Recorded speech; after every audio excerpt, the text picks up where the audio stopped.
हमने channel back again से यार मैंने गए वीडियो में आपको एक चैलेंज दिया था, एक एग्जांपल सॉल्व करने के लिए दिया था। तो इस वीडियो में मैं वो जो एग्जांपल दिया था सॉल्व करने के लिए चैलेंज करके दिया था, तो उसका जो सॉल्यूशन है वो हम इस वीडियो में डिस्कस करेंगे। अगर कोई इस चैनल पे नया है या फिर इस सीरीज को फॉलो नहीं किया है और डायरेक्टली इस वीडियो पे आया है, तो मैं कहना चाहता हूँ कि यार इसके पहले भी मैंने differential equation of first order and first degree इसके ऊपर मैंने पूरा प्लेलिस्ट क्रिएट किया है। इसके पहले भी मैंने बहुत सारे वीडियोस किए हैं, एलडी के ऊपर भी मैंने बहुत सारे वीडियोस किए हैं। तो अगर आपको वो वीडियो एक्सेस करने हैं तो डिस्क्रिप्शन में मैंने लिंक देके रखा है और उसका प्लेलिस्ट का लिंक भी दे के रखा है, या फिर आई बटन में क्लिक करो तो मिल जाएगी, वहां से भी आप वो प्लेलिस्ट या फिर जो वीडियोस है आप एक्सेस कर सकते हो। पर फिलहाल के लिए इस वीडियो का हम शुरू करते हैं। सम दिया गया था वो इस तरह से था, dy by dx equal to 1 minus x into y minus x minus x cube into y minus x cube, इस तरह से मैंने सम दिया गया था, सम दिया था। तो मैंने ये भी कहा था उस वीडियो में, मैंने कहा था कि यार y माइनस एक्स को हम t सब्स्टिट्यूट करेंगे तो यार ये सम है बहुत इजी हो जाएगा। तो मैंने वो हिंट दिया था आपको, अगर किसी ने ट्राई किया रहेगा तो यार उसको पता चल जाएगा ये जो सम है वो बहुत सिंपल है। ये दिखने के लिए थोड़ा सा हमारा कॉम्प्लिकेटेड लगता है कैसे करो ये है, बट मैंने आपको हिंट बताने के बाद तो ये जो सम है ये पूरा इजी सिंपल हो जाता है अगर आपने ट्राई किया हो। नहीं ट्राई किया, अगर नहीं समझ रहे तो अभी हम सॉल्व करेंगे इस सम को। जिस तरह से मैंने बताया कि y माइनस एक्स को हम t सब्स्टिट्यूट करेंगे, क्यों करेंगे? क्योंकि देखो यहाँ पे जो डिफरेंशियल टर्म दिया गया है वो dy by dx है, मतलब y के साथ x डिफरेंशियल इक्वेशन है, y का डिफरेंशिएशन y का टर्म डिफरेंशिएट हो रहा है। तो यहाँ पे तो हमारे y है बट यहाँ पे x भी आ रहा है। बट अगर हम देखेंगे y माइनस एक्स और y माइनस एक्स, ये दो टर्म है ना एक साथ आ रहे हैं और एक कॉमन है, तो हम ये सब्स्टिट्यूट कर सकते हैं। और मैंने आपको बताया भी है कि मैं अगर स्टेप 1 में, सॉरी मैं थोड़ा सा स्लो के बाहर चला गया, और हमें जिस तरह से हमें जनरल स्टेप बताए थे मैंने, तो उसकी वीडियो भी आपको वो प्लेलिस्ट से आप एक्सेस कर सकते हो। व्हाट इज एलडी के पार्ट, वो वीडियो में मैंने आपको बताया कि जनरल स्टेप्स क्या होते हैं, हम एलडी का सम सॉल्व करते हैं। उसमें मैंने बताया कि स्टेप 1 में हम क्या करते हैं कि पहले देखते हैं कि ये जो सम है ये गिवन एलडी के स्टैंडर्ड फॉर्म में है कि नहीं, एक्स या वाई के फॉर्म में है कि नहीं। तो यार ये तो सम नहीं है, तो हम क्या करते हैं, हम सब्स्टिट्यूट करते हैं, या फिर हम अरेंज करके देखते हैं, या फिर हम कोई किसी फॉर्म में आ रहा है तो यार डायरेक्टली वो टाइप में चले जाता है। बट ये किसी टाइप में भी नहीं आता। अगर मैं रीअरेंज कर दूं, हम क्या रीअरेंज करके हम कुछ नहीं ले सकते। तो यार लास्ट ऑप्शन होता है सब्स्टिट्यूट करके। तो मैंने सब्स्टिट्यूशन के लिए क्या देखा कि y माइनस एक्स और y माइनस एक्स कॉमन आ रहे हैं, तो मैं y माइनस एक्स और y माइनस एक्स के बदले में कुछ अगर मैं इसको सब्स्टिट्यूट कर दूं तो ये थोड़ा सा जो हमें जो कॉम्प्लिकेटेड जो टर्म लग रहा है, इक्वेशन लग रहा है, हम सिंप्लीफाई कर सकते हैं। सो अभी मैं y माइनस एक्स को t सब्स्टिट्यूट करके बताता हूँ, तो उसके बाद में हम देखते हैं कि सम किस तरह से सिंप्लीफाई होता है। सो देयरफॉर मैंने y minus x equal to 2 इस तरह से कर दिया है। अभी हमें यहाँ पे dy by dx को भी रिप्लेस करना है, क्योंकि y माइनस एक्स को हम रिप्लेस करेंगे। तो मैं इस y minus x equal to t, इसको मैं इक्वेशन 1 मान लेता हूँ, इसको इक्वेशन 2 मान लेता हूँ। तो मैं इस इक्वेशन को अभी डिफरेंशिएट कर दूंगा x के साथ, और उसके बाद हम देखेंगे किस तरह से हम dy by dx के टर्म को ला सकते हैं रिप्लेस करने के लिए। सो देयरफॉर x के साथ डिफरेंशिएट करने के बाद हमें इस तरह से टर्म आता है dy by dx minus 1 equal to dt by dx, इस तरह से टर्म आ जाता है। अभी अगर मैं देखो dy by dx, तो हमें यहाँ पे माइनस 1 आ रहा है, तो अगर मैं यहाँ पे प्लस 1 कर दूं तो हम dy by dx को डायरेक्टली रिप्लेस कर सकते हैं dt by dx प्लस 1 के साथ। मैं अभी माइनस 1 को यहाँ पे शिफ्ट करता हूँ। प्लस 1 को यहाँ माइनस 1 को यहाँ पे शिफ्ट करने के बाद प्लस 1 हो जाता है, और ये हमें टर्म इक्वेशन इस तरह से आ जाता है, और मैं इसको इक्वेशन 3 मान लेता हूँ। अभी हम dy by dx को सब्स्टिट्यूट कर सकते हैं और y माइनस एक्स को भी हम रिप्लेस कर सकते हैं। तो देयरफॉर फ्रॉम इक्वेशन 1, 2 एंड 3, मैं अभी सब्स्टिट्यूट करके बताता हूँ आपको। इस तरह से टर्म आ जाता है जब हम फ्रॉम इक्वेशन 1 to 3 से हम सब्स्टिट्यूट करते हैं जो भी y माइनस एक्स के बदले t और dy by dx के बदले ये टर्म, तो इस तरह से हमें इक्वेशन आ जाता है। तो यहाँ पे आप देखो कि ये जो प्लस 1 है और ये प्लस 1 है कैंसिल आउट हो जाएंगे, तो हमें इक्वेशन इस तरह से आता है, सिंप्लीफाइड इक्वेशन। इस तरह से हमें इक्वेशन आ जाता है। अभी भी अगर आप इस इक्वेशन को हमारे जब स्टेप 1 के साथ कंपेयर करो, स्टेप 1 में क्या देखते हैं कि यार ये किसी फॉर्म में आना चाहिए या फिर स्टैंडर्ड फॉर्म होना चाहिए, तो ये कभी अभी भी किसी फॉर्म में या फिर स्टैंडर्ड फॉर्म में नहीं आ रहा है, क्योंकि यहाँ पे dt by dx, पर यहाँ पे कोई तो टर्म होना चाहिए, मतलब अगर यहाँ पे प्लस xt मतलब प्लस p डैश t होना चाहिए, मतलब जो डिफरेंशिएशन वेरिएबल है उसका कुछ टर्म आना चाहिए, तो उस तरह से तो कुछ होना चाहिए, बट यहाँ पे ऐसा कुछ टर्म आ नहीं रहा है। तो अभी हम क्या कर सकते हैं कि माइनस एक्स टी को हम यहाँ पे शिफ्ट कर दे, और उसके बाद देखते हैं किसी फॉर्म में आ रहा है कि नहीं। तो मैं अभी यहाँ पे जो माइनस एक्स टी को मैं एलएचएस में शिफ्ट करता हूँ, उसके बाद में आपको दिखेगा ये किस टाइप में आ रहा है, फिर किस फॉर्म में आ रहा है वो। सो इस तरह से इक्वेशन आ जाता है जब हमने -xt को LHS में शिफ्ट कर दिया। सो अभी आप देखोगे इस इक्वेशन को, तो अभी ये लग रहा है, ये अगर आप देखोगे तो ये बर्नौलीज इक्वेशन इन टी में लग रहा है। तो बर्नौलीज इक्वेशन इन टी का जनरल फॉर्मूला हमें पता है कि dt/dx होता है। अभी यहाँ पे x है, y होता है, तो यहाँ पे x, यहाँ पे p' is equal to q, यहाँ पे p' या क्यू डैश या फिर pt ले सकते हो, जहाँ पे ये जो p है ये फंक्शन ऑफ x होना चाहिए या फिर कांस्टेंट ऑफ कोई कांस्टेंट होना चाहिए, और ये भी क्यू डैश वैसे ही ये होल फंक्शन ऑफ x होना चाहिए या फिर ये कांस्टेंट होना चाहिए। तो अगर आप इस जनरल टर्म के साथ इस इक्वेशन कंपेयर करोगे तो प्रॉब्लम क्या आ रहा है कि ये तो सेटिस्फाई हो रहा है, बट यहाँ पे प्रॉब्लम आ रहा है। और मैंने यहाँ पे जब टाइप सिखा रहा था, मैंने वो वीडियो में सिखाया मैंने टाइप्स के, वहां पे तो मैंने स्टेप्स लिख के दिए कि अगर ऐसा सम आता है तो हमें क्या करना है, जो यहाँ पे जो n पावर है, यहाँ पे t क्यूब है ना, इसे हमें डिवाइड करते जाना है। तो वही डिवाइड, क्योंकि क्या हो रहा है कि यार क्यू डैश के लिए हमें होल फंक्शन ऑफ x चाहिए, और प्रॉब्लम क्या हो रही है, टी क्यूब की वजह से हो रहा है कि ये टी क्यूब बीच में आ रहा है, इसलिए होल फंक्शन ऑफ x नहीं हो रहा है या फिर ये कांस्टेंट नहीं हो रहा है। तो यार हमें इस पूरे ये जो टर्म है इसको डिवाइड करने का है, तो ये रीजन होता है, इसलिए अभी हम डिवाइड करेंगे टी क्यूब के साथ पूरे इक्वेशन को। सो देयरफॉर इस तरह से इक्वेशन आ जाता है जब हम टी क्यूब को यहाँ पे पूरा डिवाइड कर देते हैं। यहाँ पे क्यों होता है कि यहाँ पे t/1/t क्यूब आता है, तो यहाँ का ये कट हो जाता है और नीचे उसका एक पावर कम हो जाता है, t स्क्वायर हो जाता है। टी स्क्वायर को जब हम ऊपर लेते हैं तो t-2 आ जाता है, t⁻² होता है, t⁻² आ जाता है, सॉरी। सो अभी हम अगर इस इक्वेशन को अगर आगे देखेंगे तो हमें पता है कि यार वो स्टेप के हिसाब से मैंने पता है कि t⁻² को हमें सब्स्टिट्यूट करना है। हम कोई भी वेरिएबल, मैं यहाँ पे u ले सकता हूँ, m ले सकता हूँ, मैं अभी यहाँ पे मैं u ले रहा हूँ, देयरफॉर सब्स्टिट्यूटिंग। सो मैंने t-2 को मैंने u लिया है। सो अभी मैं इसको यहाँ डिफरेंशिएट करने वाला हूँ कि हमें ये जो टर्म को भी हमें रिप्लेस करना है, क्योंकि जो डिफरेंशिएशन टर्म होता है उसके साथ कुछ होना नहीं चाहिए एलडी के स्टैंडर्ड फॉर्म में, जिस तरह से हमें बताया। तो अभी मैं यहाँ पे डिफरेंशिएट करूंगा। सो देयरफॉर हमें इस तरह से इक्वेशन आ जाता है। यहाँ पे क्या आ रहा है, t⁻³ dt/dx। अगर हमें इसके बदले कुछ रिप्लेस करना है तो हमें यहाँ पे -2 को मैं यहाँ पे शिफ्ट कर दूंगा, तो जो इक्वेशन हमें इस तरह से तो हम डायरेक्टली हम रिप्लेस कर सकते हैं। सो यहाँ पे मैं यहाँ पे -2 को मैं डिनोमिनेटर में लेता हूँ, RHS में लाता हूँ। सो इस तरह से इक्वेशन आ जाता है। तो अभी अगर मैं इस इक्वेशन को मैंने यहाँ पे 3 लिया ना, तो मैं इस इक्वेशन को मैं 4 मान लूंगा, इसको मैं 5 एंड इसको मैं 6 मान लूंगा। तो अगर from equation 4, 5, 6, so from equation 4, 5, 6 हम देखेंगे कि यहाँ पे t⁻, इसके बदले पूरा क्या आ जाएगा, यहाँ इसके बदले 1 -हाफ इंटू du/dx। सो इस तरह से इक्वेशन आ जाता है जब हम इस पूरे इक्वेशन को अगर आप देखेंगे तो इस तरह से इक्वेशन आ जाता है। अभी अगर यहाँ पे मुझे यहाँ पे पॉजिटिव साइन चाहिए, तो यार मैं क्या कर सकता हूँ कि यहाँ पे ये जो पूरा इक्वेशन को मैं -2 इंटू मल्टीप्लिकेशन पूरे -2 से कर दूं इस इक्वेशन को, तो ये जो इक्वेशन है पॉजिटिव हो जाएगा। सो मैं यहाँ पर ही मैं कर देता हूँ, जस्ट 1 मिनट, मैं यहाँ पे ऊपर लिख देता हूँ जिससे कि आपको दिख जाए। सो यहाँ पे मैं अगर देयरफॉर जब -2 को मल्टीप्लाई करने से बाद उसके तो इक्वेशन इस तरह से आता है। सो इस तरह से हमें इक्वेशन आ जाता है जब अगर हम -2 के साथ मल्टीप्लाई कर देते हैं। तो यहाँ पे आप बोलोगे तो यहाँ पे अगर एलडी के स्टैंडर्ड फॉर्म में तो यहाँ पे पॉजिटिव साइन आती है। तो मैंने जिस तरह से पता है कि अगर आप इस पॉजिटिव साइन को हम एडजस्ट कर सकते हैं, अगर ये पूरे इक्वेशन को मैंने यहाँ पे ब्रैकेट में डाल दिया, यहाँ पे प्लस साइन हम एडजस्टमेंट के साथ हम कर सकते हैं, यहाँ पे ला सकते हैं प्लस साइन। सो यार वो तो कुछ इतना सोच ये नहीं है। तो अगर देखोगे इधर यहाँ पे अगर देखोगे ये जो हमारा इक्वेशन है, ये अभी हमारा standard form of LD in u आया है।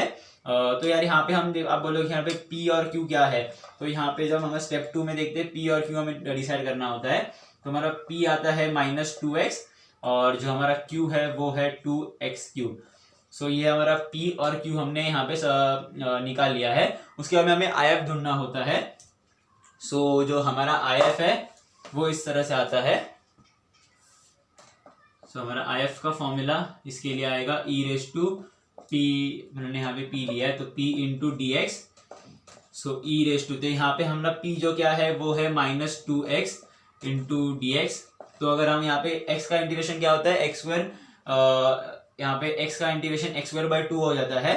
सो अभी मैं यहाँ पे लिख देता हूँ -2 इंटू एक्स स्क्वायर बाई 2। तो यहाँ पे जो 2 है ये कैंसिल हो जाएगा और उसके बाद में जो हमारा फाइनल आंसर आएगा वो है e raise to minus x square. तो हमारा IF आ जाता है e raise to minus x square. मैंने इस इक्वेशन को मार्क नहीं है 6 ना, तो मैं इस इक्वेशन को मैं 7 मार्क कर लेता हूँ और मैं इस इक्वेशन को मैं 8 मार्क कर लेता हूँ। तो अभी मुझे स्पेस नहीं मिल रहा तो मैं अच्छे से रफ कर देता हूँ और जो जो हमने सब्स्टिट्यूशन किए हैं वो सारे मैं एक यहाँ पे साइड में लिख दूंगा। और उसके बाद में हम जो फाइनल, अभी हमने IF भी ढूंढ लिया है, LD फॉर्म किया, IF ढूंढ लिया, हमारा स्टेप 3 हो गया। स्टेप 4 क्या हमारा फाइनल स्टेप है, हमें सॉल्यूशन ढूंढना है। तो अभी हम सॉल्यूशन ढूंढेंगे। तो अगर आपको कुछ लिखना है तो आप लिख सकते हो। यहाँ पे लिखा था वो मैंने सारे रब आउट कर दिया और जो भी सब्स्टिट्यूशन थे वो मैंने यहाँ पे इसे लाइन वाइज लिख दिए। यहाँ पे ये y माइनस एक्स को हमने t के साथ सब्स्टिट्यूट किया, t रेस टू माइनस 2 को हमने u जो 2 ये इसको हमने इक्वेशन 2 मार्क किया, 5 मार्क किया था। ये हमारा LD और ये हमारा IF है। और यहाँ पे मैं P एंड Q यहाँ पे एडजस्ट करने स्पेस नहीं होगा उसका मैं सॉल्व करने, इसलिए मैंने यहाँ पे एडजस्ट कर दिया। P हमारा -2x और Q हमारा 2x क्यूब है।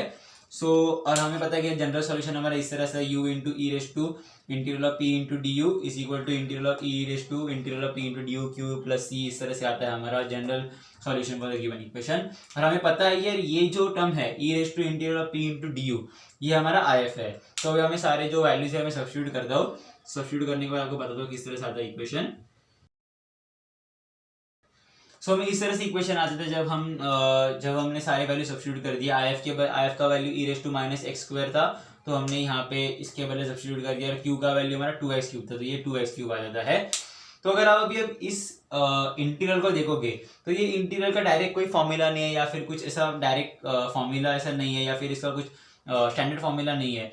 तो अभी हम क्या कर सकते हैं, मैं जिस तरह से बताया आपको कि यार आप अगर इस सिचुएशन में आ जाते तो आप सब्स्टिट्यूशन ट्राई करो। और अगर आप ट्रिग्नोमेट्री में हो, अगर आपके साथ ऐसा कुछ टर्म्स आते हैं मतलब सेक और टैन या फिर ऐसे कुछ टर्म्स आते हैं तो उसको साइन और कॉस में कन्वर्ट करने देखो या फिर वो डायरेक्ट कन्वर्ट हो रहा है कि नहीं यार वो आप मेथड मैंने ट्रिक बताया है, गए वीडियोस में मैंने बताया है। तो हम वही अभी यूज करने वाले हैं। यहाँ पे अगर देखोगे तो यार एक्स क्यूब और एक्स स्क्वायर, तो हम यहाँ पे हम एक्स स्क्वायर हमें कॉमन आ जाता है तो हम एक्स स्क्वायर को कॉमन ले सकते हैं, उसको सब्स्टिट्यूट कर देंगे जिससे कि हमारा जो ये जो टर्म है ये और थोड़ा सिंप्लीफाई हो जाए यू भी अप्लाई करने के लिए। सो देयरफॉर मैं आपको बताऊंगा किस तरह से आता है टर्म। सो इस तरह से इक्वेशन आता है जब हमने एक्स स्क्वायर को यहाँ पे लिया और 2x into d x plus c, इस तरह से आ जाता है। तो अभी अगर आप देखोगे तो अगर मैं यहाँ पे एक्स स्क्वायर को t सब्स्टिट्यूट, यहाँ पे मैं एक्स स्क्वायर को हम m सब्स्टिट्यूट करेंगे जिससे कि हम आगे हम प्रोसीड कर सकते हैं, थोड़ा सिंप्लीफाई कर देंगे। और हमारे पास डेरिवेटिव भी है 2x है, एक्स स्क्वायर का डेरिवेटिव 2x होता है तो जो रिप्लेस करने के लिए वो भी बहुत आसान हो जाएगा हमें। सो देयरफॉर मैंने यहाँ पे ये जो इक्वेशन था इसको मैंने 9 मार्क कर लिया, इसको 10 और इसको 11 मार्क कर लिया है। सो देयरफॉर अभी आप देखोगे यहाँ पे 2x equal to d m by d x इस तरह से आता है। तो मैंने यहाँ पे मैं और एक स्टेप कर लेता हूँ जिससे कि आपको कैसे हम लोग रिप्लेस करने वाले वो पता चल जाएगा। सो मैंने यहाँ पे जो dx है ना वो मैंने यहाँ पे LHS में शिफ्ट कर दिया। अभी आप देखोगे 2x इंटू डी एक्स, तो 2x इंटू डी एक्स हमारे पास टर्म है, हम इसको dm रिप्लेस कर सकते हैं, इसके बदले हम dm रिप्लेस कर सकते हैं। तो मैं इसको इक्वेशन मार्क कर लूंगा 11। सो देयरफॉर इस तरह से हमें इक्वेशन आ जाता है e raise to minus m into d m plus c. और अगर आप देखोगे हमारा जो इंटीग्रेशन है वो और सिंप्लीफाई हो चुका है। सो अभी हमें यहाँ पे सिंपली हमें यूवी रूल लगाने का है। सो अभी हम यूवी रूल लगाते हैं इसमें। सो हमें जिस तरह से पता है मैंने यहाँ पे यूवी रूल में हम लिएट रूल अप्लाई करते हैं तो उसके हिसाब से LIATE सो एक्सपोनेंशियल लास्ट आ जाता है। हमें एक्सपोनेंशियल को v कंसिडर करना है और एल्जेब्रिक टर्म्स को हमें u कंसिडर करना है। यहाँ पे हमारा एल्जेब्रिक टर्म और हमारे पास एक्सपोनेंशियल टर्म है तो हमें एल्जेब्रिक टर्म को हमें u कंसिडर करना है, इसे मैं v कंसिडर करूंगा according to the LIATE rule. So therefore इस तरह से इक्वेशन आ जाता है जहाँ पे हमने हम लोग v के साथ यहाँ पे इंटीग्रेशन करते हैं और यहाँ पे डिफरेंशिएशन होता है u के साथ और यहाँ पे जो u का टर्म है वो वैसे ही रहता है। सो देयरफॉर इक्वल टू यहाँ पे m और e raise to minus m, तो यार e raise to minus m का टर्म वही आता है, सेम ही आता है तो e raise to minus m minus यहाँ पे dm बाई डी एम यहाँ पे 1 आ जाता है और इसका आंसर आता है e raise to minus m minus 1 plus c, इस तरह से आ जाए, प्लस c हमारा कॉन्स्टेंट ऑफ इंटीग्रेशन है। सो यहाँ पे फिर से मुझे dm लिखना पड़ेगा क्योंकि यहाँ पे बाहर का इंटीग्रल, अंदर का इंटीग्रल, ये बड़ा बाहर का इंटीग्रल, तो हमें फिर से यहाँ पे इंटीग्रेशन अप्लाई करना पड़ेगा। और हमें पता है कि यार जो एक्सपोनेंशियल का इंटीग्रेशन सेम ही आता है, यहाँ पे -1 है तो वो नीचे कैरी हो जाएगा और वो 1 हो जाएगा। सो देयरफॉर इस तरह से -1 प्लस हो जाता है, ये जो टर्म है ये पॉजिटिव +1 हो जाएगा। सो लिखने की जरूरत नहीं है। सो यहाँ पे अगर मैं इसको फाइनली अगर आंसर लिख दूं, सो देयरफॉर इस तरह से हमें जो भी टर्म आता है वो इस तरह से आ जाता है। तो अभी अगर आप इस इक्वेशन को देखोगे तो हम यहाँ पे e raise to minus m जो है -1 e raise to m common आ जाता है। तो अगर हम इसको बाहर निकाल देंगे तो हमें इक्वेशन इस तरह से आ जाता है x², यहाँ पे 1 ना, तो माइनस यहाँ पे -1 और ये जो 1 प्लस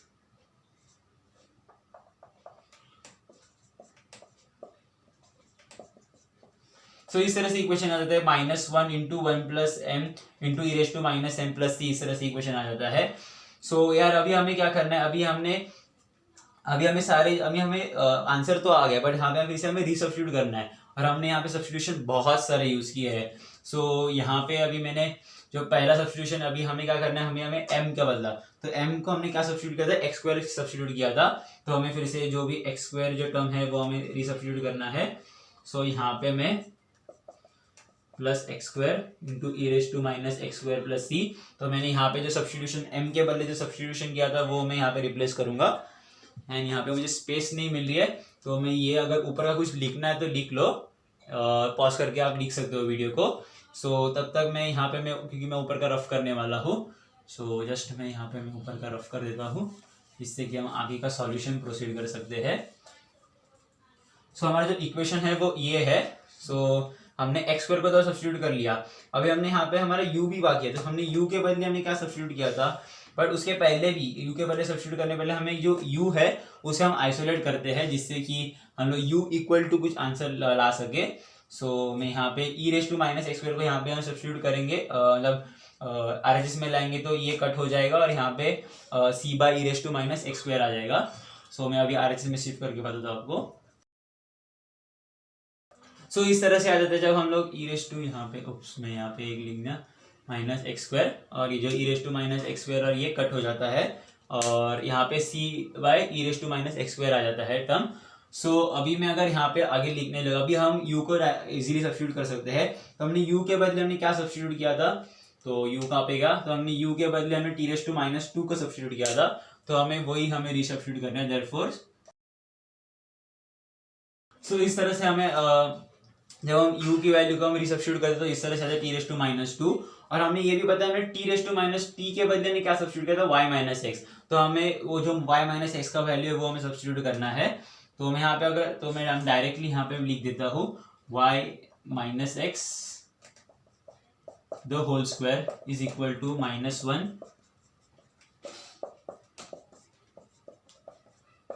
सो इस तरह से इक्वेशन आ जाता है जब हम माइनस यहाँ पे टी रेस टू माइनस 2 के पावर को हम लोग 1 माइनस t² लिख सकते हैं। तो मैंने यहाँ पे t के बदले हम डायरेक्ट y माइनस x को हम सब्स्टिट्यूट कर देंगे। सो इस तरह से इक्वेशन आ जाता है 1 बाई y माइनस x²। ये है जो final solution for the given LDE। सो यार फिलहाल इस वीडियो बस इतना ही है। मैंने आपको जो सॉल्यूशन का, जो चैलेंज का जो सॉल्यूशन बताया है वो आपको समझा होगा और आपको वीडियो इन्फॉर्मेटिव लगी तो प्लीज इस वीडियो को लाइक कर देना, चैनल को भी सब्सक्राइब कर देना, बेल आइकन को भी हिट कर देना और ये अपने फ्रेंड के साथ भी शेयर कर देना जिनको अगर, जिससे कि उनकी भी हेल्प हो जाए। तब तक के लिए see ya, have a good day, stay safe, stay healthy, bye.